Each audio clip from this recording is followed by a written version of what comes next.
대한민국의 정체성과 자긍심을 드러내고 우리 민족을 하나로 뭉치게 하는 태극기, 우리의 자랑스러운 국가 상징입니다.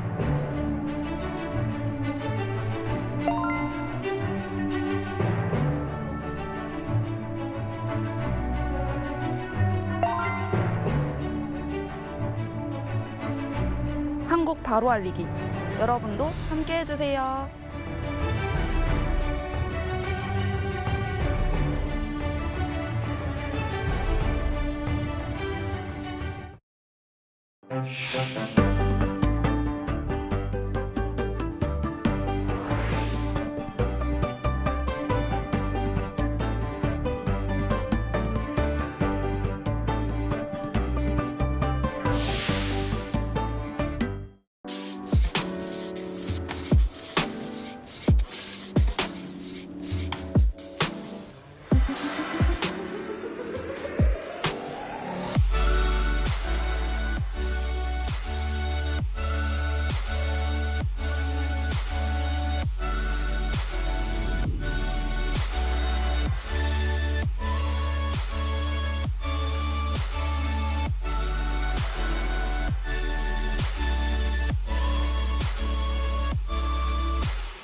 The conflict in the Middle East has now entered its 13th day, with the U.S., Israel, and Iran continuing to exchange retaliatory attacks early Thursday morning.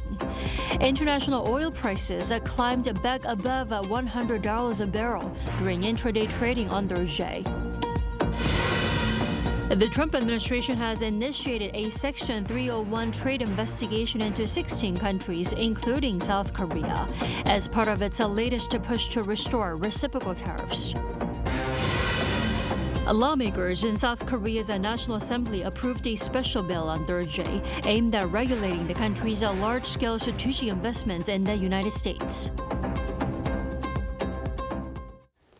Israel bombarded Lebanon after Iran and the Iran-backed group Hezbollah carried out joint missile operations in Israel. Our Kim Bo-kyung gives us the latest on the Middle East. Entering its 13th day on Thursday local time, the U.S. and Israel's war against Iran continued, with both sides carrying out operations from the early morning. Israel launched extensive airstrikes targeting Hezbollah's intelligence headquarters and command centers in southern Beirut. The Lebanese health authorities said that at least 7 people were killed and 21 injured in an Israeli airstrike on the coastal area of Beirut. This retaliation came after Iran's Revolutionary Guard Corps carried out some strikes jointly with Hezbollah for 5 hours, striking more than 50 targets across Israel on Wednesday night. A statement from the IRGC said it launched ballistic missiles during the operation, while Hezbollah deployed large attack drones and rockets. The operation inflicted damage on Israeli military bases, stretching from northern Haifa to central Tel Aviv and southern Beersheba, the statement claimed. The conflict has now spread further into the Strait of Hormuz and nearby waters after the IRGC said it had attacked 4 foreign ships on the 11th, including vessels from Israel, Thailand, and Japan that ignored warnings from the Iranian Navy. It followed an unidentified attack late on Wednesday that caused fires on 2 oil tankers in the Iraqi port of Basra. This has brought the total number of vessels hit in the region since the war began to at least 16, according to Reuters. Kim Bo-kyung, Arirang News. Now, Iran says its new supreme leader is reportedly safe and in control after days of speculation about his condition. Meanwhile, the question of when the conflict will end is still murky, as Washington and Tehran still project mixed messages. Oh Soo-young has more. Iran says its new supreme leader, Mojtaba Khamenei, has been injured but remains in control as questions grow over his condition and whereabouts amid the ongoing war. On Wednesday, Yusuf Pezeshkian, the son of the Iranian president, wrote on Telegram that he had asked contacts about the reports of Khamenei's injury and was told he was safe. According to diplomatic sources cited by global media outlets, Khamenei suffered a fractured foot and cuts to his face, along with bruising near one eye, during the US and Israeli-led airstrikes that began the conflict on February 28th. In an interview with The Guardian, Iran's ambassador to Cyprus confirmed that the new leader was present at the residence during the opening strikes that killed his relatives, saying he was lucky to be alive. He suggested the new leader may have been hospitalized because of his injuries. Mojtaba Khamenei has not appeared publicly since he was formally elevated to supreme leader earlier this month, fueling speculation that the injuries may be keeping him in hiding, and in reflection of fears that Iran's leadership could remain a target as the conflict with the United States and Israel continues. Meanwhile, Washington and Tehran continue to project mixed signals about a potential end to the war. US President Donald Trump has said the conflict could conclude once Washington decides its military objectives have been met, declaring that there's basically nothing left to hit. However, Iran's President Masoud Pezeshkian said on Wednesday that any ceasefire would require recognition of Iran's rights, compensation for damage caused by the strikes, and firm non-aggression guarantees as essential conditions. Oh Soo-young, Arirang News. And on Thursday, here in South Korea, President Lee Jae-myung has urged that a supplementary budget be swiftly organized to help alleviate the burden on the lives of the people. Our Blue House correspondent Yoon Jung-min explains. 민생 경제 충격 완화를 위한 골든타임을 절대로 허비해서는 안 되겠습니다. That was President Lee Jae-myung on Thursday, as he asked his aides to keep all hands on deck to cushion the economic fallout from the Middle East conflict, now well into its second week. He once again urged his officials to speed up organizing an extra budget, which usually takes about a month or two. 위기일수록 민생 안정과 경제 회복이 뒷걸음질 치지 않게 재정의 신속한 투입도 꼭 필요합니다. 결국 추경 편성을 하지 않을 수가 없는데 추경 편성도 최대한 신속하게 해주시기 바랍니다. As more people in the country start to feel the pinch at the pump, he stressed the need to employ all possible measures. 상반기 공공요금 동결, 또 농축수산물 할인 지원 확대 등을 포함해서 유류세나 화물차, 대중교통, 농업인에 대한 유가보조금 지원에 속도를 내야 되겠습니다. As the president was critical of those who view his policy as populist, he revisited that support should be executed in a way that does not aggravate polarization. 그러려면 직접 지원 방향으로 바꾸고 또 차등 지원을 통해서 어려운 쪽에 더 많은 지원이 될 수 있도록 하는 게 필요하지 않을까 싶습니다. 또 직접 지원을 하더라도 현금 지원하기보다는 지역화폐 형태로 지급해서. President Lee also called for fundamental reforms, such as diversifying energy supplies, reforming the oil market, and transitioning to renewable energy.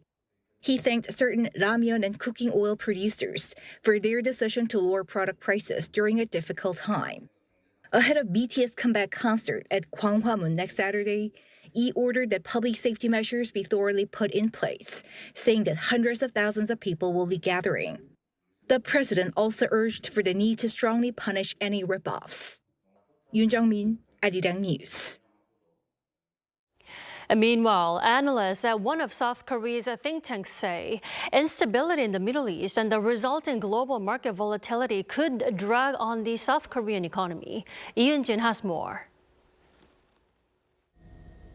The war in the Middle East could act as a downside risk to the South Korean economy as high external uncertainties grow surrounding a surge in oil prices that could increase upward pressure on consumer inflation.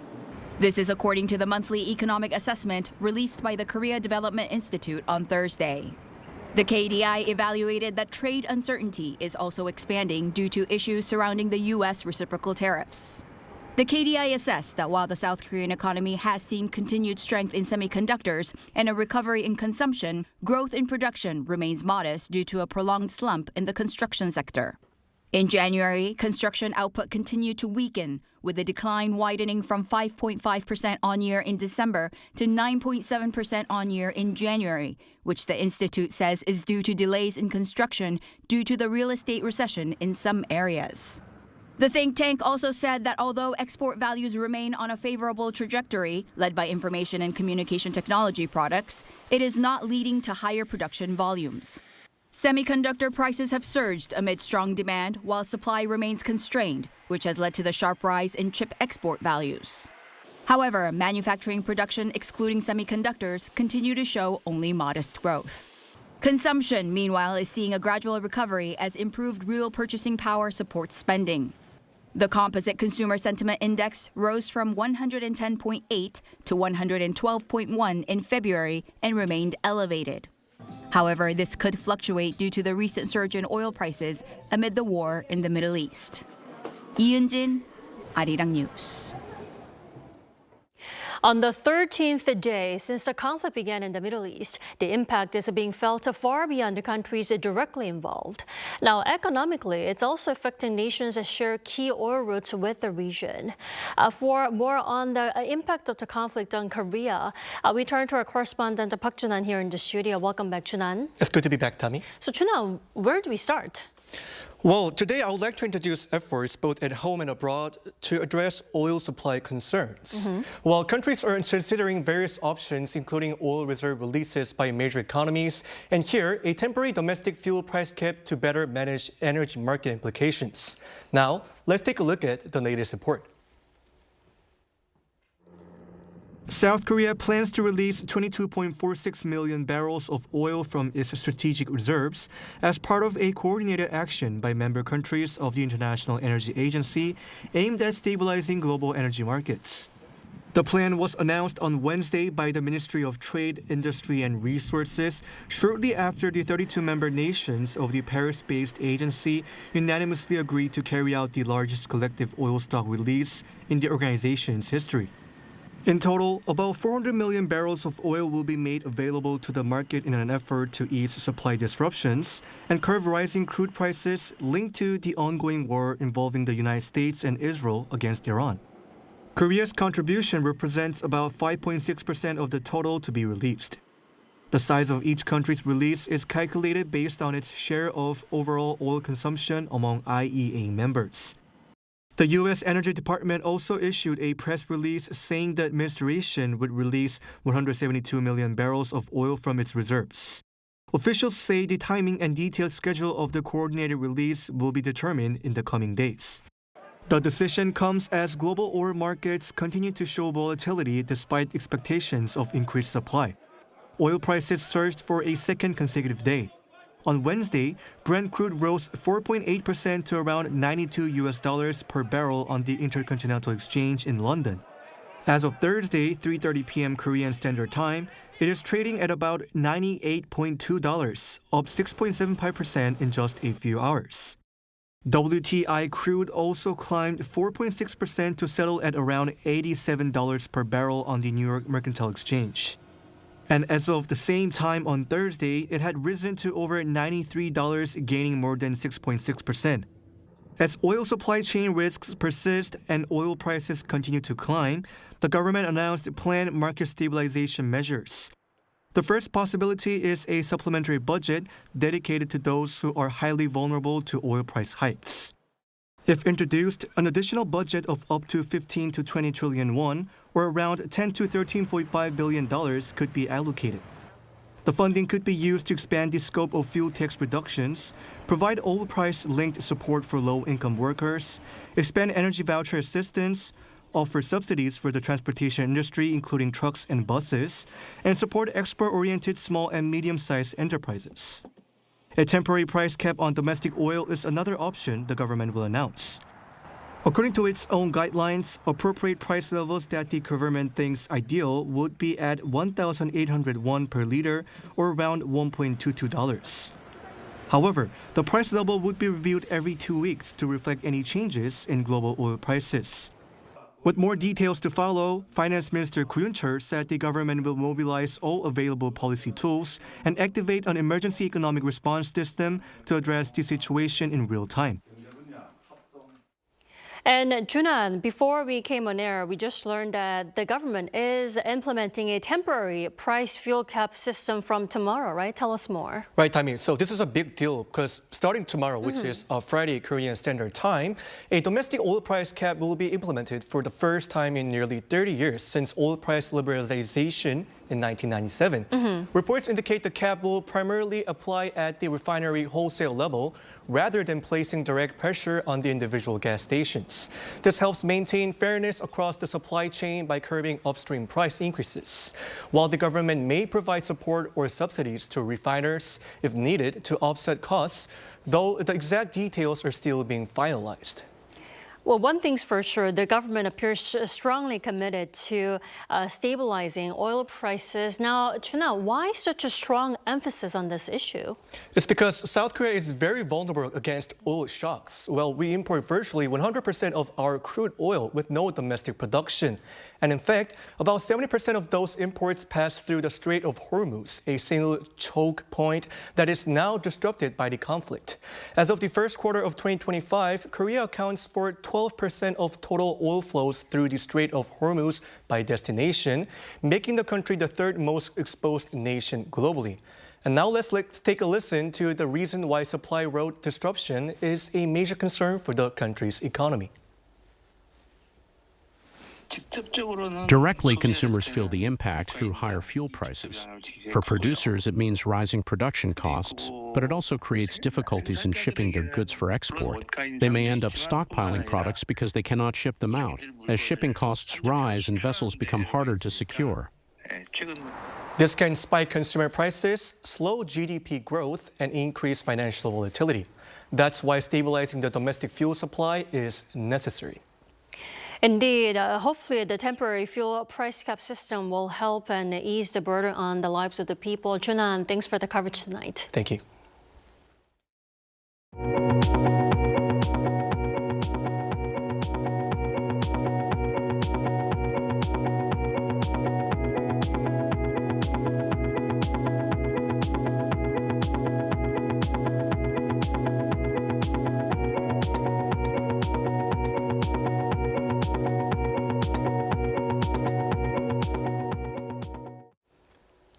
Despite a Supreme Court decision declaring its reciprocal tariffs unlawful, the Trump administration has begun trade investigations targeting U.S. partners, including South Korea, to sustain its tariff policy.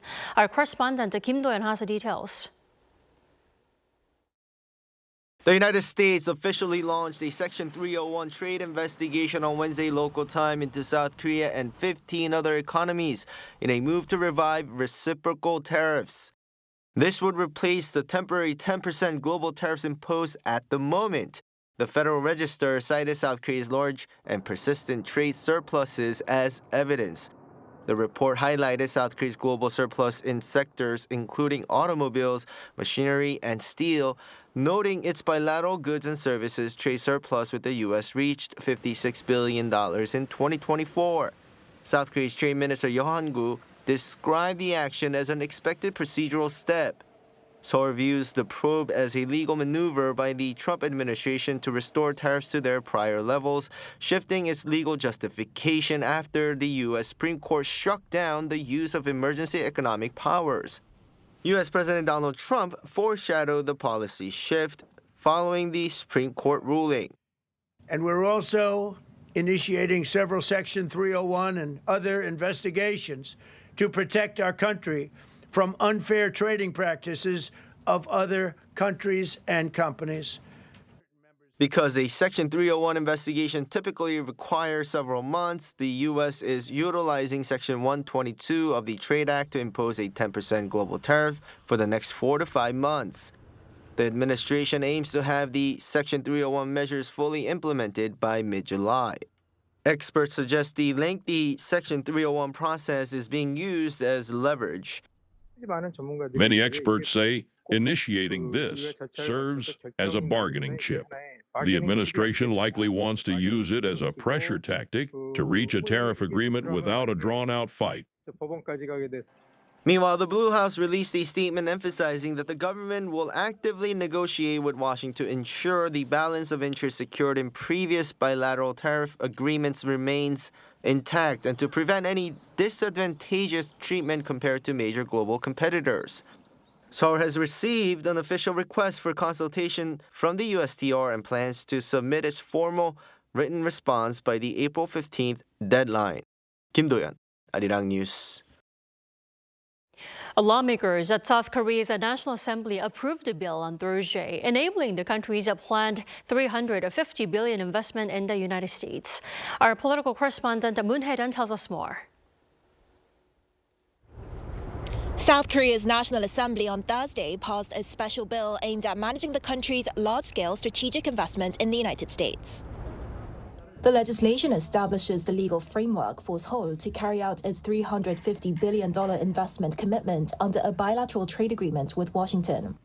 Momentum behind the bill intensified after U.S. President Donald Trump warned in January that tariffs on South Korean goods could rise back to 25% if Seoul continued delaying the legislation needed to implement the deal. Often referred to as the U.S. investment bill, the law establishes a new body tasked with overseeing the projects and coordinating the investment process. It will be responsible for managing and supervising investment activities tied to the bilateral agreement. A dedicated fund will also be set up to finance the initiative. According to the bill, the fund will be raised through government contributions, entrusted assets from participating institutions, and the issuance of special investment bonds. Officials say the structure is intended to ensure stable financing and systematic oversight as South Korea pursues large-scale strategic investment projects in the United States. Key sectors expected to benefit include shipbuilding, semiconductors, and other industries seen as central to strengthening economic cooperation between the two countries. The legislation had already cleared a special parliamentary committee reviewing the bill, as well as the National Assembly's Legislation and Judiciary Committee earlier this week, with bipartisan support. President Lee Jae-myung remarked on this show of bipartisan cooperation during a meeting with his top aides on Thursday. 여러 가지 어려움들이 있을 텐데도 이런 대외적 관계에서 문제가 되지 않도록 이렇게 협조해 주신 점에 대해서 다시 한번 감사드립니다. Its final approval in Thursday's plenary session now provides the domestic legal basis for the government to move forward with implementing the investment plan. Separately, lawmakers also reported a request for a parliamentary probe into allegations of politically motivated prosecutions during the administration of former President Yoon Suk-yeol. Lawmakers also voted on dozens of additional livelihood and reform-related bills during the plenary session. Moon Hae-ryun, Arirang News. Senior Korean and U.S. officials have agreed to make progress in initiating a bilateral agreement on trade and security cooperation. On Thursday, Deputy Foreign Minister Chung Hee-hae met Nat'l Assembly, the U.S. State Department's Assistant Secretary for East Asian and Pacific Affairs, who is visiting South Korea. According to Chung, the two sides discussed ways to implement the joint fact sheet agreed by Presidents Lee and Trump last year, with Seoul stressing the importance of keeping security-related consultations moving, in particular on nuclear-powered submarines and revisions to the bilateral nuclear cooperation agreement. The meeting also touched on the U.S. Section 301 investigation involving South Korea and the ongoing Kupang issue, which officials said should be managed so that it doesn't hinder bilateral cooperation. The two sides also exchanged views on the Middle East situation and reaffirmed their close coordination on the Korean Peninsula. North Korean leader Kim Jong-un has inspected a factory producing light portable weapons where he tested pistols together with his daughter Chue. That is, according to the Korean Central News Agency on Thursday. Kim visited the major munitions factory the previous day, testing a newly designed pistol that had been approved at a meeting of the party's Central Military Commission last month. And the daughter Chue accompanied her father on the tour, both wearing leather jackets, and also also fired pistols at the factory's indoor shooting range. Now, pundits believe the images of Jue's shooting may have been intended to highlight her image to the public as a potential future leader. China's largest annual political gatherings of its top legislature and its top advisory body came to a close on Thursday. Cha Yun-kyung reports. The two sessions, considered China's most crucial annual political event, concludes on Thursday. Two sessions is a collective term for the annual plenary sessions of the National People's Congress and the Chinese People's Political Consultative Conference. Policymakers are now focusing on the 15th five-year plan, which will guide national development over the five-year period. The new five-year plan outlines a roadmap to expand domestic demand and accelerate scientific independence, including artificial intelligence. The proposal pointed out that a stagnant domestic economy is a fundamental problem, encouraging Chinese people to spend more money. The NPC has set a GDP growth target of 4.5 to 5%, which is the lowest since 1991, signaling slow expansion compared to the last 3 years. Some analysts say the Chinese economy is now facing a structural downturn. However, Beijing seems to be confident that AI, emerging industries, and innovation can power the economy's next phase. Meanwhile, the closing meeting of the fourth session of the 14th NPC was held at the Great Hall of the People on Thursday. Cha Yun-kyung, Arirang News.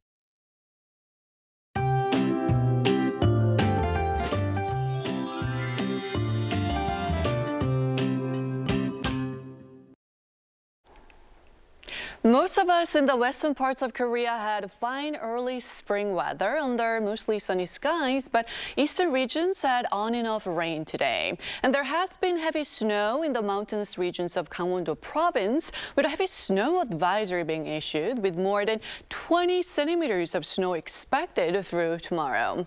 And dusty air was causing headaches for many of us in the western regions. Jeollanam-do province and Jeju Island could see the dust level rising in the evening, but we can expect much cleaner air tomorrow. And tomorrow morning, most regions will start out at 2 degrees Celsius. That's including here in the capital, Daegu and Gwangju. Then by the afternoon, more clouds will be rolling in, and Seoul will be getting up to 12 degrees Celsius. Gwangju will be topping out at 14 degrees. And for the time being, early spring weather with large day to night temperature differences will continue. With that in mind, here's a look at the international weather conditions.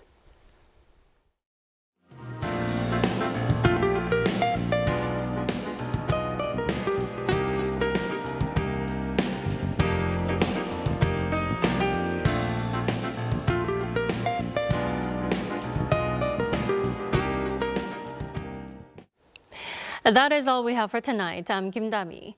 From all of us here at Arirang, thanks for watching and good night.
Knock knock!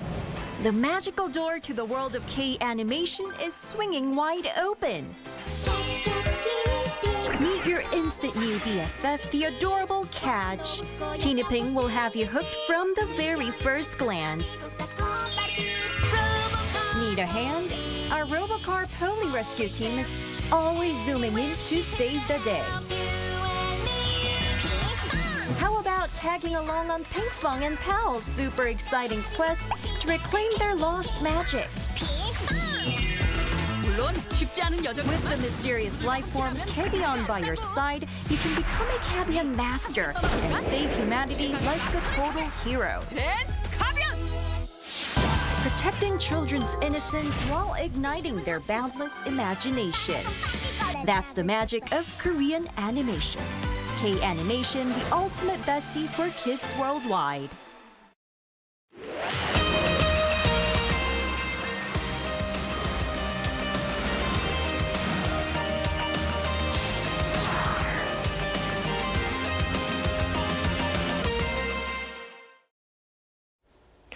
Welcome to Within the Frame, where we bring the most pressing issues across the globe into focus. I'm Kim Mo-gyan.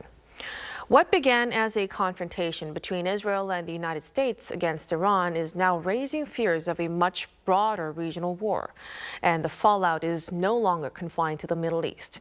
Reports say U.S. air defense assets in South Korea, including Patriot systems and THAAD launchers from Cheongju, have been moved toward the region, bringing the impact of this crisis much closer to home. At the same time, China is stepping up its ceasefire diplomacy, Europe is showing signs of division, and Russia appears poised to benefit as oil prices rise and global attention shifts. With the Strait of Hormuz under fresh pressure and regional powers scrambling to prevent a wider conflict, this is no longer just a Middle East story. It's a test of a broader international order. For a deeper discussion on this, we connect to Emre Demir, Assistant Professor of Political Science and International Relations at TED University. A very welcome, Professor. Thank you for having me. And also joining us is Choi Hyun-jin, Professor of Political Science at Kyunghee University. Good to see you again, Professor. Good evening. Thank you for having me. So let's begin our discussion with Professor Demir with the broader picture first. After the U.S. and Israel carried out strikes on Iran, fears of a much wider crisis spread very quickly across the region. Tell us how dangerous this moment is right now for the Middle East as a whole. Actually, it is maybe the most dangerous moment the region has faced since at least 2003 invasion of Iraq, and maybe even more than that. And what makes this current crisis so alarming is not just the scale of the military operations, but the cascading logic that has set in time. We have now entered the 13th day of the war, and you have forces have struck more than 5,000 targets in Iran, and when we include the number of Israeli attacks also, the numbers are increasing much more. And also Iran retaliated by launching more than 4,000 strikes to different parts of the Middle East. So it's not only a war between Iran on the one hand and United States and Israel on the other hand, but as you said, now it has spilled over beyond the warring parties. The fighting does not only include like targets against military sites. Unfortunately, civilian infrastructure, including schools, tourism sites, and airports, etc., have been targeted by both sides, and like the number of civilians losing their lives is increasing, unfortunately, quite rapidly. And the thing is, what distinguishes this conflict from earlier confrontations, for example, the so-called 12-day war that happened last June, is the intention or the desire of the United States and Israel to decapitate the Iranian leadership structure. And the thing is, the Islamic Republic is an ideological system with multilateral elite and base support. Therefore, it doesn't seem that it will be falling down as the United States and Israeli leadership have predicted. We are therefore watching a situation where the aggressors are pursuing regime change, while the targets will not or doesn't seem to be conceding. And this is a formula, unfortunately, for a prolonged and unpredictable violence. And not only the warring parties, as I said, but also the wider region. And when we include the global political economy perspective and impact, we see that the impact is much wider, actually. Right, definitely. So it's no longer they contained the clash, and it's really bringing a lot of concerns worldwide. Now, as for South Korea, Professor Che, this is not really a distant conflict anymore. Reports say that U.S. air defense assets, including Patriot systems and the THAAD launchers from Seongju, have been moved to the Middle East already. What does that tell us about how this war is already affecting the peninsula? You're right. So from Korean point of view, this war in Iran is no longer a distant war. In fact, we can already see several ways that this war is closely connected to the Korean Peninsula. As you just mentioned, the key American assets here stationed in South Korea, including Patriot missile and the THAAD launchers, appear to move into the Middle East. So this reminds us that the U.S. force in Korea are not only for the Korean Peninsula, but right now they are now a part of a broader American global strategy. And secondly, the South Korea is also indirectly related to this war through our own defense industry. For example, the Korean-made air defense system like Cheongung has been used for the protection of an Arab country. And in fact, it showed a very high interception rate. And this shows that Korean defense technology is now playing an important role in security issues outside East Asia.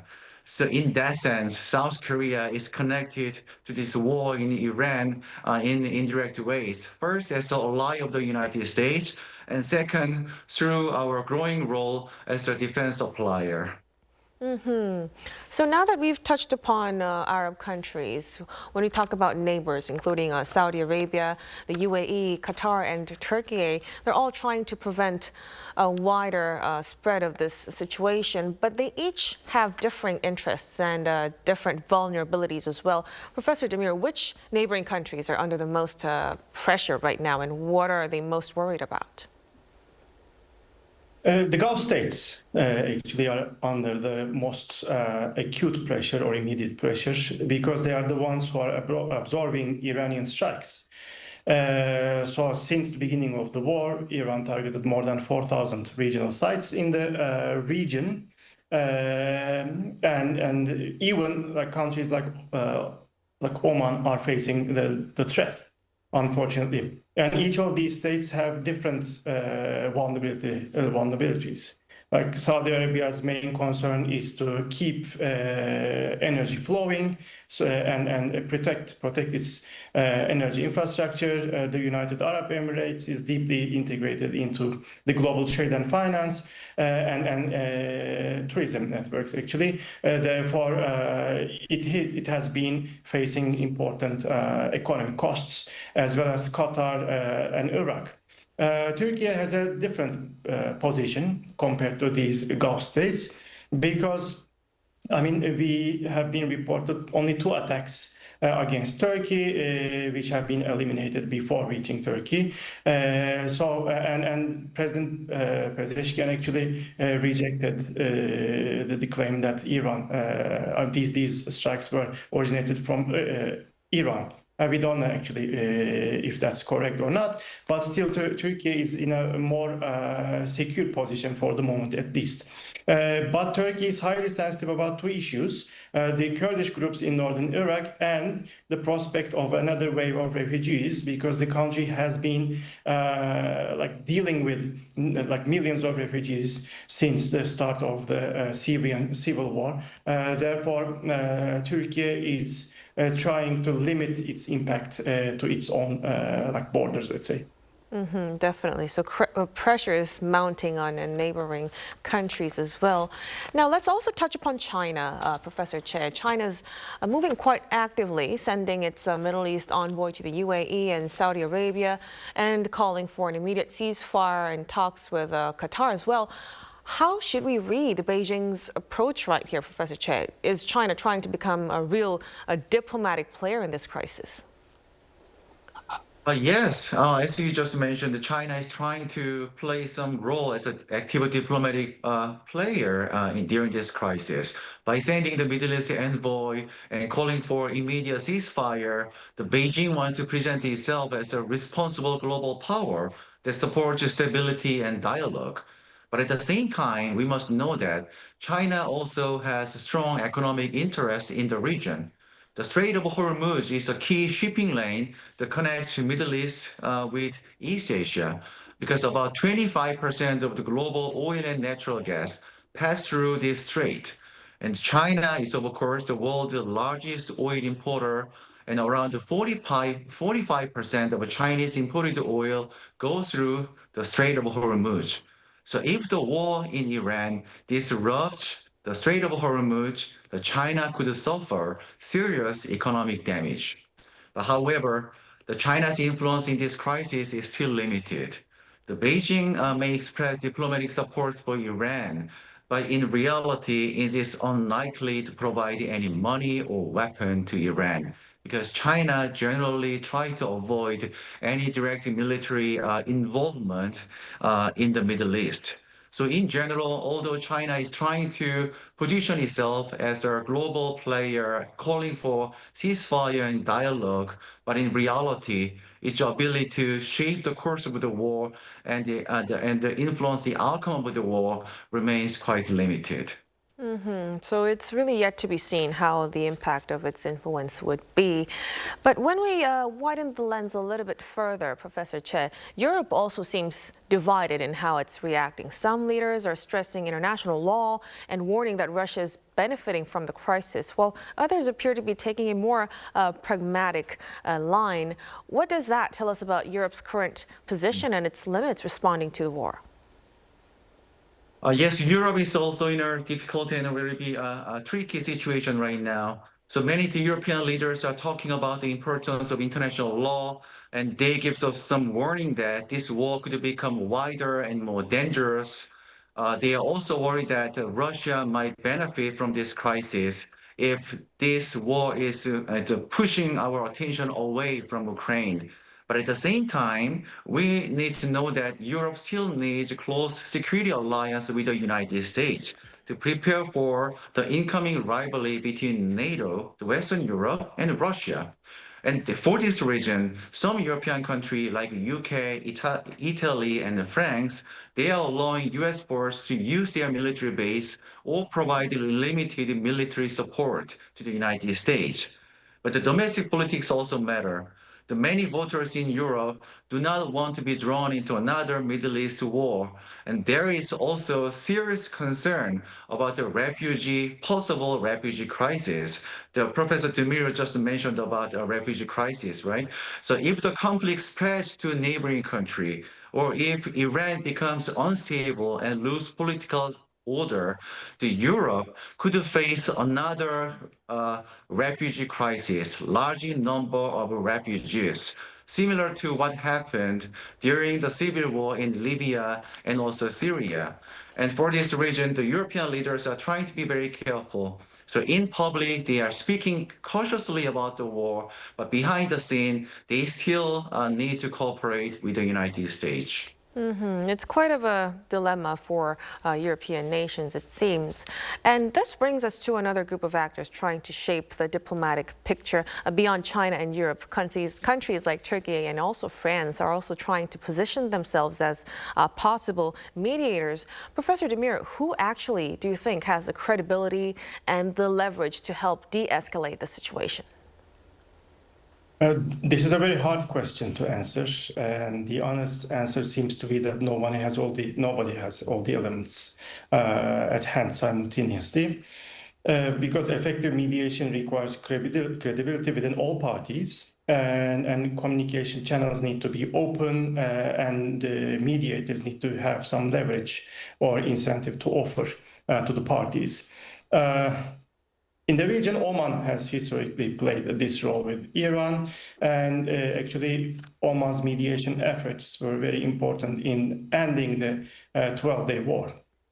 But for the moment, Oman lacks the weight to constrain both Washington or Israel.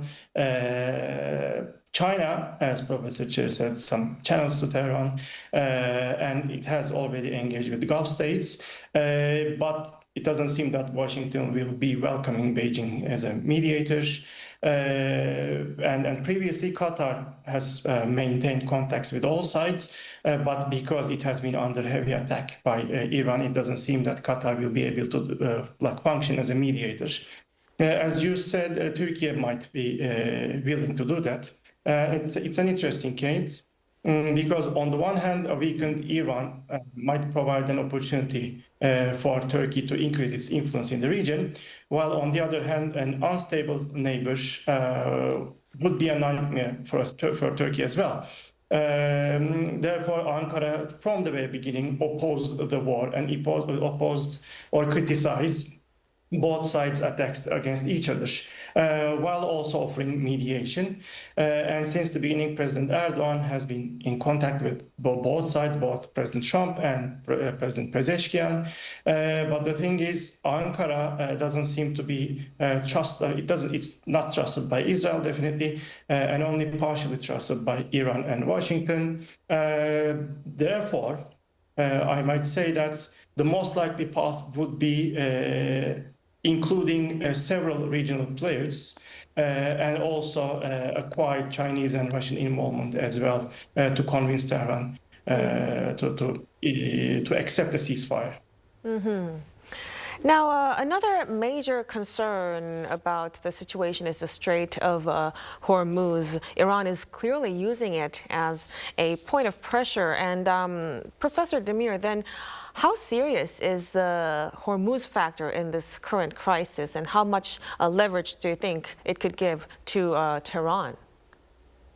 It is very, very serious indeed. And it's the most powerful card, it seems, that Tehran can use.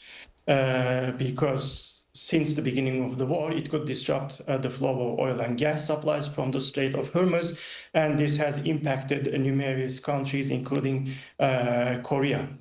And since the war, according to reports, only a handful of vessels have transited, and for the moment, about 1,000 vessels are lined up waiting to pass the strait. And the strait is very important because it carries about a fifth of oil and LNG consumed globally. Therefore, it's a very critical choke point. And this has, closing the strait can shock the global economy strongly. And also it's an attempt to destabilize the global economy, and this way increase the cost of war for the United States and Israel alliance. Because not only the consumers, but also the Gulf allies of the United States are dependent on the income coming from these fossil fuels, while important allies of the United States, like Japan and South Korea and Korea, are in need of these resources. And also, in the morning today, the Iranian side threatened to close another strategic maritime passage. They did not name it, but it seems that it will be Bab al-Mandab Strait. And previously, they did close this, not officially, but unofficially, with the help of Houthis attacking the ships passing by. Mm-hmm. And they might be using the Bab al-Mandab Strait card as well. Right. So with this Strait of Hormuz factor, oil prices jump and global attention shifts away from Ukraine. And there's growing speculation that Russia may be one of the biggest strategic winners of this situation. Professor Che, so from Moscow's perspective, how much of an opportunity this could be? Russia is not a warring party, but in some ways, this war in Iran may create some opportunities for Moscow. There are several reasons. The first, higher oil price may help the Russian economy. The oil and natural gas are a major source of income for Russia. So when the war in the Middle East push up the oil price, that means Russia can earn more money. And secondly, the global attention may shift away from the war in Ukraine. If the war focuses more on the Middle East rather than Ukraine, there may be less political pressure on Russia. And thirdly, I think this is very important. This situation in Iran could also reopen discussion about easing or lifting economic sanctions on Russia. If oil price rise too much, some country may quietly consider easing restriction and sanctions on Russian energy to stabilize global energy market. And finally, the President Putin may also try to present Russia as a diplomatic player. And by talking with the leaders like Donald Trump and also maintaining good relations with Iran, the Russia may try to position itself as a neutral mediator. So the Russia didn't start the war, but the geopolitical situation created by the war in Iran could provide some benefits and opportunities to Mr. Putin. So it could really bring forth strategic openings for Moscow. And what many of us are concerned about, if this war actually drags on, it could reshape not just the Middle East, but the broader balance among the U.S., China, Russia, and Europe. So in the long term, Professor Demir, what geopolitical shifts should we be watching most closely on? We might talk about 4 different shifts, interconnected shifts. The first is the reconfiguration of the U.S. position in the Middle East. There's a high risk of a setback to U.S. standing in the Middle East, and if the U.S. emerges from this without achieving a clear objective, its credibility could be called into question in different parts of the world, like in Korea or in the South China Sea. And also, China's increasing influence might be increasing more, actually, and China might be seen as a stabilizing force and alternative diplomatic actor in the Gulf, because we know that Chinese envoys have been engaging in shuttle diplomacy since the beginning of the war.